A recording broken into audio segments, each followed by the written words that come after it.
О, Мише, колко имам да ти разказвам. Още съм кисел. Тръгнахме с мама да излизаме и аз си обух абсолютно сам обувките. Да, благодаря ти, Мише. Разбира се, на грешните крака. Много държах да си взема баланс с колелото. И мама, моля да се казва, няма да го взимаме, защото аз го нося през цялото време. Тя ще си го карам. И карах го тук от входа и още 15 метра. Стигнахме на площадката, там си играх, ама нещо много ми печеше слънцето.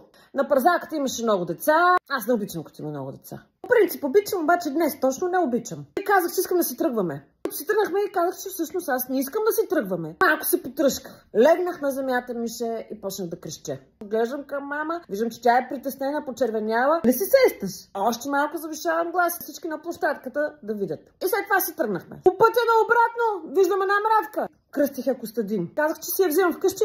Мама каза, не можело. Пъхнах Костадин в джоба тайно, без тя да види. После взех много пръчки и дадох на мама да ги носи, защото аз не мога, изморен съм. Така е навън, като излизаме така. Оказа се, че мама носи банан.